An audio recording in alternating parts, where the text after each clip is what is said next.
It's been a busy week in the Inland Northwest, so let's get you caught up with the KREM 2 News Week in Review. I'm Cody Proctor. Thanks for being here with us. Over the next half hour, we'll take a look back at some of the news you might have missed from the past week. So let's get started with one of the biggest stories from the Inland Northwest.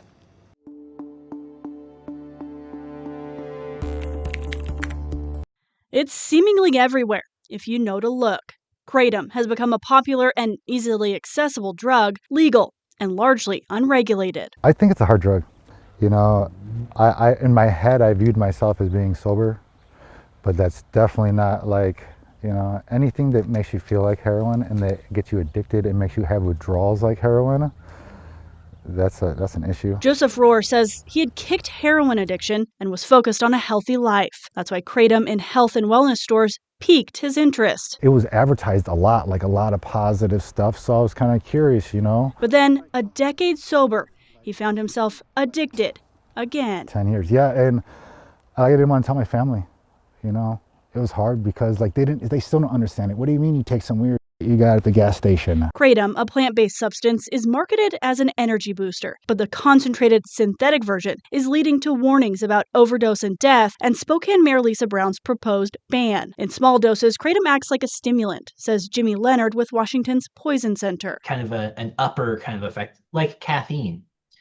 At higher doses, it seems to work more like an opioid. The center reports 70 Kratom-related calls as of September. Last year, they took 56 calls total. We at the Poison Center have been consulted more and more on 7-hydroxymetragenine, and especially in young kids who have almost died. It's just such a hard addiction because it's legal.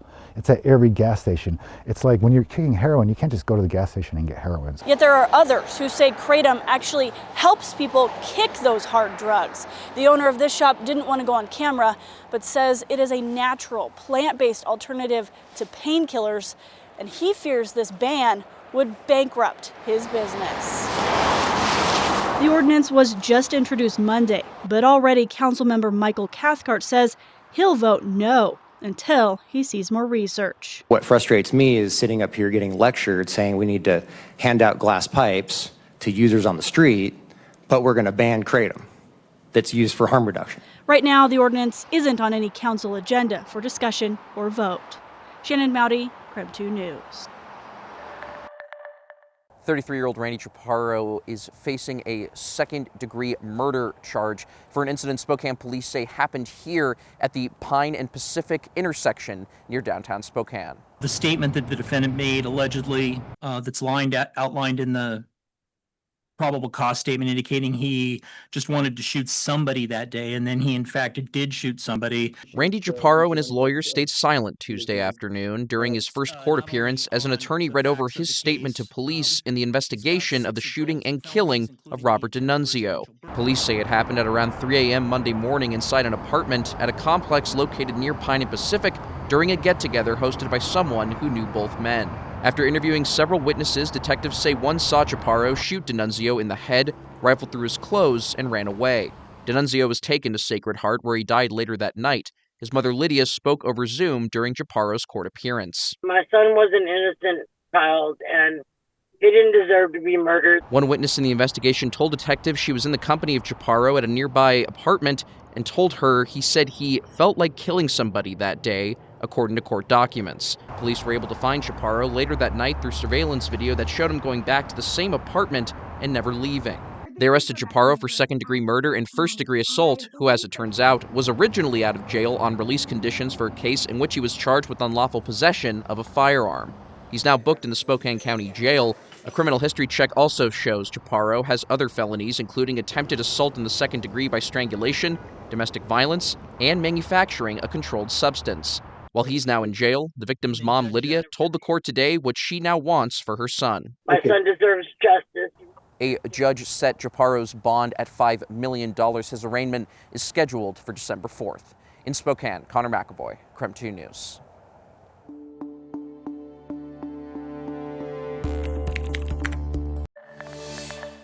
Spokane just expanded its shelter system to more than 1,000 beds, with new space now open at 4 different scattered shelter sites. But even with those additions, the region still doesn't have enough beds to meet the need. Here's a rough estimate of bed inventory for 2025. These numbers represent beds funded by the city of Spokane and Spokane County. Right now, the region has 1,038 total shelter beds, but not all shelter beds are the same.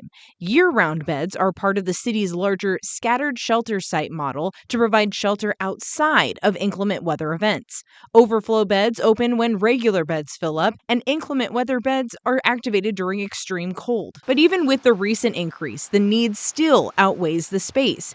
This year's point-in-time count recorded about 150 more people in Spokane County experiencing homelessness than there are shelter beds available.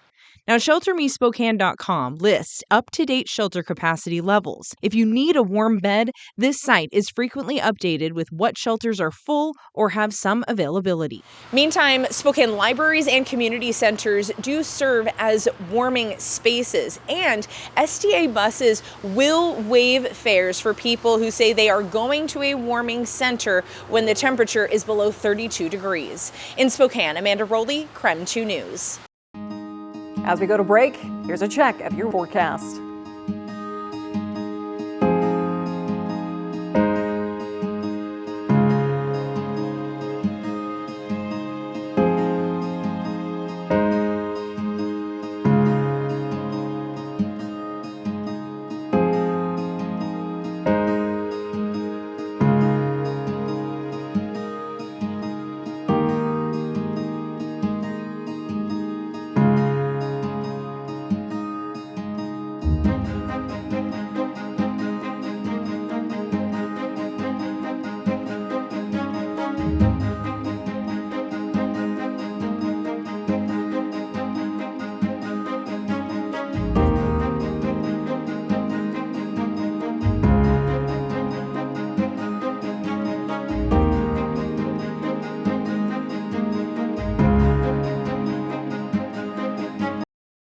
Welcome back to the KREM 2 News Week in Review. Each weekend, we walk you through headlines from the past week in the Inland Northwest. Both sides had about 30 minutes for oral arguments in front of a 3-judge appeals panel, but it seems those judges came away with more questions than answers. Almost immediately after a Spokane County judge convicted him in 2023, the court finds Mr. Aguirre guilty. Richard Aguirre asked an appeals court to take a look at the case, specifically whether that judge made an error admitting decades-old DNA evidence. Ruby Doss's 1986 murder went unsolved for nearly 30 years, until 2015 when investigators found Aguirre's DNA on a condom near the scene. But there's uncertainty that condom's tied to the case at all. Absolutely. Condom. That's the point. And so to prove beyond a reasonable doubt, it would be very helpful to the state to somehow link it to the victim in this case. Is that the importance? Critical. Defense attorney Todd Maybrown argues Doss's DNA wasn't found on the condom. It was found in a manure dump by the old Playfair racetrack, an area known for prostitution at the time. Well, both experts agreed there was no evidence of a female contributor. But it could be, or I don't think so. I think they would have said it could have been. But her DNA was found inside a paper bag used to store the condom. The judges question if that means the evidence was mishandled and cross-contaminated. It sounds like we're presuming it's cross-contamination unless the state proves us wrong, and that's contrary to what State v. Webster says. It's wrong. You just have to find some evidence, any evidence to explain why there was the victim's DNA in there. The condom can't be retested. It was inexplicably destroyed or trashed, according to attorneys. But prosecuting attorney Brett Pierce says the DNA wasn't the only evidence the judge weighed in Aguirre's guilt. That the fact that Mr. Aguirre's 3 confessions corroborated the fact that he had a sex act with Ms. Doss sort of maybe increase the credibility. Exactly. Okay. Now, with these lingering questions, the appeals panel is giving both sides a month to go back over the evidence and prepare supplemental briefs. Shannon Mowdy, KREM 2 News.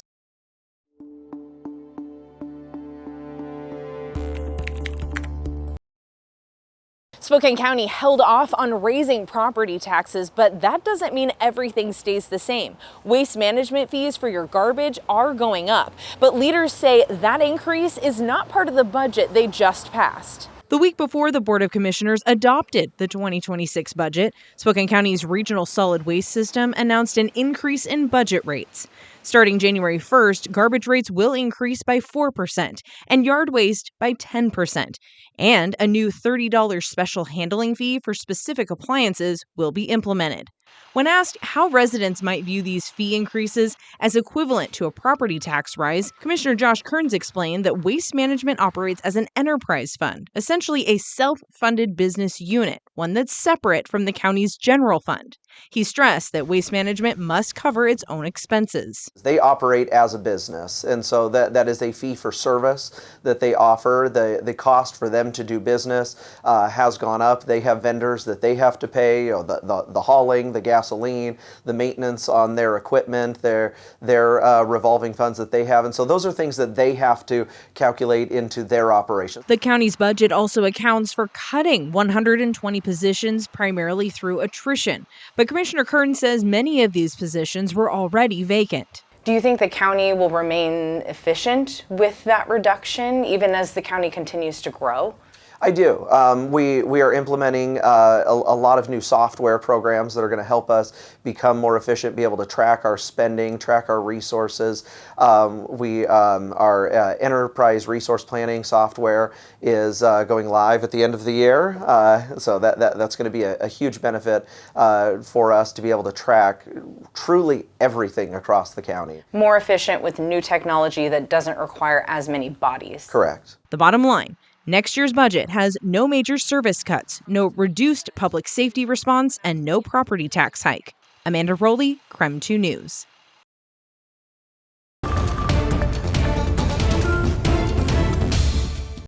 Thanks for joining KREM 2 News this weekend. I'm Cody Proctor. Right now, we're taking a look back at some of the news stories from the past week.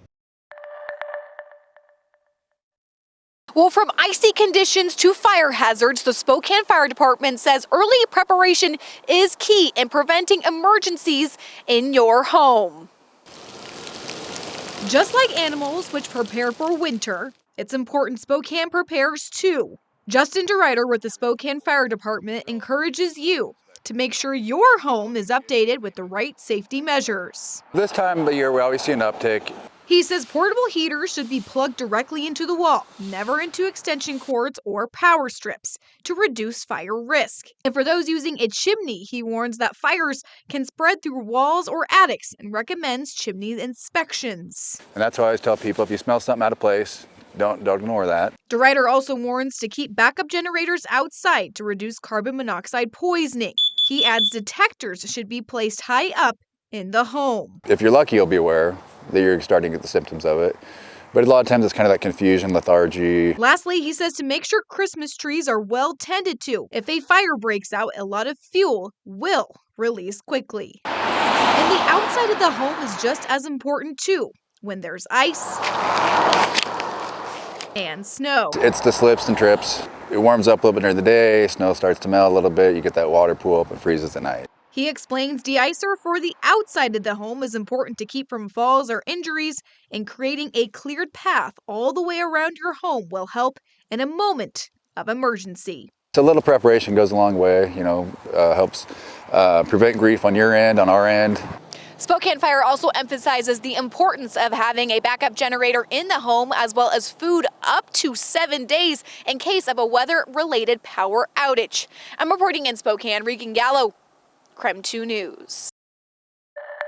We just got this video through a public records request that we made several weeks ago. It's the most telling evidence yet of how a carefully choreographed plan to move a big load down Interstate 90 went wrong. Here is the video from the dash cam of a vehicle trailing the convoy heading west on Interstate 90. The mission is to move an oversized load on the trailer bed of a large semi-truck up to Bellingham. In the first seconds of the dashcam video, you see a pilot car that appears to be at the rear of the convoy. The other vehicles are ahead in the darkness. Then we see the exit of Bullfrog Road that the convoy is supposed to take. The State Patrol says the permit granted to the Canadian Trucking Company requires the convoy to exit I-90 to avoid driving under the Bullfrog overpass. The video shows the truck driver passing the exit by and what the State Patrol calls confusion by the driver who did not follow his lead car off the exit. It's a costly mistake, and concrete rains down following impact. What you're looking at is the Bullfrog overpass on westbound I-90 near Cle Elum. By daylight, it was evidence that the tank on the truck bed tore away the underside of Bullfrog Pass. The Department of Transportation finished the job, demolishing the structure, and left to determine how and when to build a new one. Let's look again at the final seconds of the video. The State Patrol says a radio call alerted the truck driver he missed the exit, and you can see he swerves left, hoping the overpass is higher in the center lane. It's not high enough. Then, the vehicle with the dash cam, traveling at 70 miles per hour seconds earlier, is unable to stop. It drives through the shower of concrete as the overpass breaks away, and it comes to a stop next to the pilot car and the oversized load. Rubble pouring off the top of the giant tank is the final image before the dash cam turns off. Repairs on the Bullfrog Road overpass are already underway. It's hoped that project can be completed by January. The estimated cost is $8 million. I'm Chris Ingalls in the King 5 newsroom. Welcome back to the KREM 2 News, a week in review. I hope you're having a great weekend. Let's get back to one more story you might have missed this past week.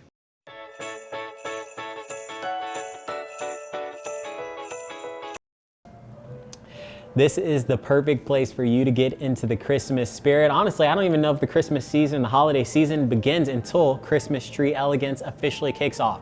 I'll tell you what though, I've got someone here, Christmas tree expert. Her name is Chris. I don't know if that's because of, the Christmas connection, but I'll have you come in really quick. Sure. Chris Lamberson, you've been working with Christmas Tree Elegance for, several years at this point, and we talked about this tradition. So that's the question I've got for you. Just how special is this here, Christmas Tree Elegance, to the Spokane community? I think it's huge for the community. I mean, all those, the happy faces that come in and buy tickets and the people asking questions, and I mean, it's pretty cool. Yeah. It's been pretty special for this community. Well, you talk about all those happy faces. What's it like, on a good weekend in December, and I imagine it gets pretty busy in here. Oh, it does. It gets really busy, yes. Here and at River Park Square, because trees are at both places. So 16 total trees, you told me this year. Correct, yeah. 16 total trees, which is actually more than... One more than last year. One more than last year. Again, that means you've got one extra chance at possibly taking one of these trees home, and the prizes. I mean, that's... And the prizes. And each tree's worth under $5,000. So at least $4,500 or so. The prizes are what, sells me. Again, I talked to you about, there's one that has lawn care, So if you're watching out there, whoever put that tree together, you've got me hooked. This is the second year I'm coming back, and I want that lawn care tree. I need that lawn care tree. And so, again, until December 14th, right, Chris? Right. What's your favorite memory? Do you have any favorite meries about, Christmas Tree Elegance? Or is it just the special feeling of being around everyone in the holidays? It really is. It's just a special feeling. I mean, at the luncheons, a small portion of the symphony plays during our luncheon. And that's pretty special to have that. But no, it's just wonderful being here. You're wonderful, Chris. Thank you so much. I appreciate you. I've had a blast hanging out with Thanks, you. And Brendan. you just got to come and check it out for yourself. Christmas Tree Elegance officially kicks off today. We've got until December 14th, so come on out to the historic Davenport Hotel and River Park Square. We'll toss it back to you in the studio. Keep it here for more news and weather updates throughout the weekend. And don't forget, you can watch our latest newscasts anytime on your schedule on KREM 2 Plus. Download and watch right now for free. I'm Cody Proctor. Thank you for watching KREM 2 News Week in Review.